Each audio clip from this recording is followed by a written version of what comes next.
Hey everybody, Brian Von Vier here. We have something a little different today. Today we have a series of tales written in a journal called the Journal of Sylus Hawthorne. This is the first part of my character's backstory as recorded by the warlock contracted to Nesha mentioned in a previous MrRipper video, written by himself as the days progressed before he set off for adventure and meets whichever party that would take him in. Hope y'all enjoy it. Introductory pages. Hello. If anyone aside from myself finds this, then it means that I might be in deep trouble. I hope to make this a brief start since I don't know how long I have before the damned mayor or something worse comes for me. Like a dragon or something. My hometown by the sea has been experiencing some strange activity as of late, and I get the feeling it make it worse. Houses and buildings are vandalized nightly, the tide's risen considerably since last month, and fish have become larger, more vicious looking. Well, and a few disappearances. I can't be the only one noticing this. Sorry for getting off topic, I tend to do that. I am Sylus Hawthorne. I'm in my mid-20s by the time you start reading this. I'm not the athletic type, but I am making efforts to better myself each day. Brown hair, green eyes, minor facial hair. I was an archivist or a librarian for the town I live in. Well, I used to be. I hesitate to give any further information about myself. I'm terribly sorry. I have my suspicions. My parents were good people, though incredibly eccentric. They loved studying the occult, as well as the cultures and deities of other races. My father was a painter and adventurer, and my mother was a musician and singer in their respective spare time. However, things started to change over the years. One night, soon after entering my 20th year, my folks disappeared. Barely a word spoken to me. The odors of blood, seawater, and fish filling the air were pungent that dark day. They left the place to me with everything in it, and a heap of debt to the town mayor, as well as his enforcers. After finding some of my family's recent works, I kept their art and music sheets in a spare room where I wasn't tempted to look at the things. Something about them unnerved me greatly at the time. I later became friends with the local apothecary and his wife, who had helped me with my mental and physical ailments in the past. The guy taught me a few things in exchange for some information he needed to better his own research. I delve into the library and bring him what would help, and he gives me a huge discount on his wares and potions. A fair businessman, to be certain. The wife was a psychiatrist and physician who got me on the right track of treating my body and mind with more care than I was before. Last I met her and her husband, she said I was now able to give some decent punches. At the time, I couldn't tell if she was serious or mocking me. I was also friends with a few fishermen who would bring back stories of their travels and recent trades with orc settlements. Sometimes I went drinking with the two while singing shanties through the night. For a few years, things started to look up because of them. I'll miss them all, except the mayor. I hope he gets what's coming to him. First entry. It's currently been a week since I wrote my introduction. I had to earn that coin. To say the least, this wasn't an ordinary evening at the library. I was sorting books and cheap spell tomes for sale today, and I came across a small compartment behind the books.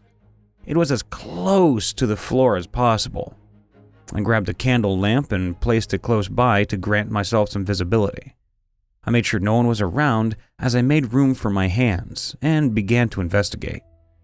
The hatch had a symbol drawn all over it in a way I haven't seen before. It was, well, it sure as silver wasn't paint that I found. I hesitantly opened it and took out a few items from within a hole.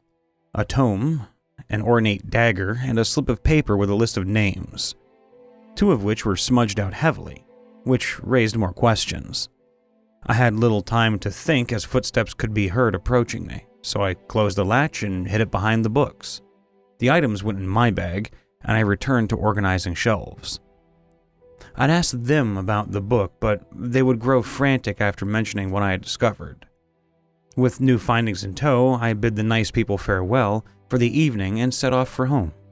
I'll admit, There were a lot of things that creeped into my mind as I carefully walked home. The symbol, the items, it all just put me in an uneasy mood. I wove through the spaces between each home to avoid being noticed by the mayor's goons, and finally made it to my home. I took off my coat and scarf, then went to thoroughly inspect what I had found by my desk before I went to sleep. I set the knife down first, taking mental note of the engravings on the blade. It had the tendrils of an octopus, waves of the sea, and a scaled beast rising from it. This blade was meant to kill something, with how well it was sharpened to a clean shine. Not even dust touched it, which I thought was strange, but not out of the ordinary. I mean, I've seen the enchanted fishing pole Connor, one of the fishermen, used when he caught a fish the size of a merchant's cart. We all ate to burst that day, and the celebration was definitely warranted. My apologies, moving on. I wrapped the blade in a cloth and placed the items I found under my pillow to hide it. I'll investigate them further tomorrow, since I have the next 2 days off. Perhaps I'll have some interesting dreams tonight. Second entry. It's close to noon and I awoke in a cold sweat not too long ago. I had a foul nightmare, and it was beyond any horror story I have read before. From what I can recall, I stood outside of my house.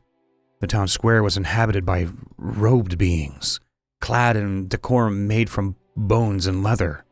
Their masks were made from various animal skulls or pieces of a human's. I could see tendrils slithering about from under hoods and robes, and dripping with blood. I saw many symbols painted on many houses, blood smeared on the ground and down one of the main roads leading to the docks.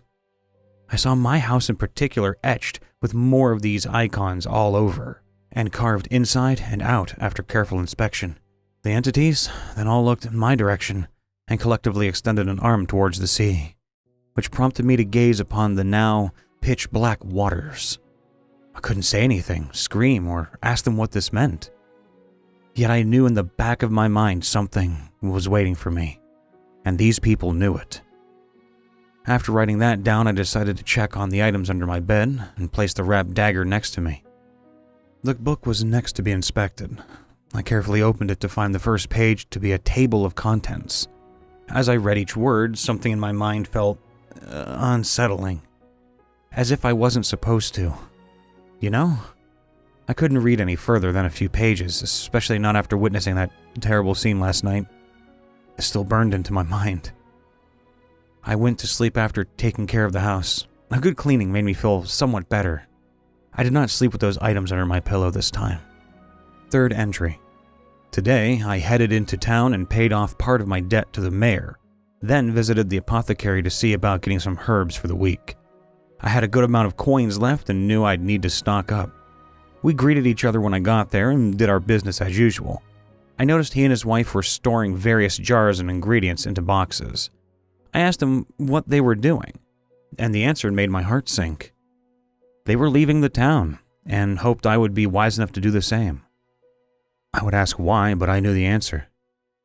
"And our friends at the docks?" I asked them. "They know what to do on their end. Make certain, before summer's end, that you disappear as well," he said. I didn't think this day was so close on the horizon, and I was rendered shaking profusely. Still, we had time for me to ask him about what I saw and found. When I did, he looked at me in horror through his bird mask. "So, you've earned their attention as well." I asked who, but he just told me, "I suggest making yourself scarce, and don't trust the shadows. They can hear you." I tried to ask again, but he clamped his hand over my mouth and shoved a crumpled paper into my hand. "Open this when you are home. They are listening." I nodded and pocketed the paper before shaking his hand. I said my goodbyes and thanked him for always being there. I left for my home, with herbs now in tow for my house. He also gave me a few bottles of liquor to help start a fire and some flint and tinder. That man was thorough in his plans. After bagging it all up, I went to the docks to see if the fishermen left. No one was there, and all the boats had been taken or damaged. A net of freshly caught fish was all that was left. Meaty ones, too. I took this catch back home and cooked it. I ate very well today. I looked at the paper the apothecary gave me, and it said a few words. The old ones have called, and the other townsfolk have answered. I was confused and scared by this, but I was also quite tired from eating the fish. Cheryl, the apothecary's wife, was right. I need to pace myself. Back to sleep I go. Hopefully this night goes better than the last. I truly, deeply hope. Hey everyone, Brian Von VA here, back at it again, just checking in after the vid. Make sure to leave a like, subscribe, and to ring that bell to get notified whenever we post, or maybe when we go live. As always, if you have a story to tell, please head on over to r/MrRipper, and if you'd like to see more content from our big boy channel, go to MrRipper. All the links are in the description below. And be sure to come stop and say hi to me on Twitch and YouTube, Brian Von VA. All the love, everybody. We'll see you next time. Bye for now.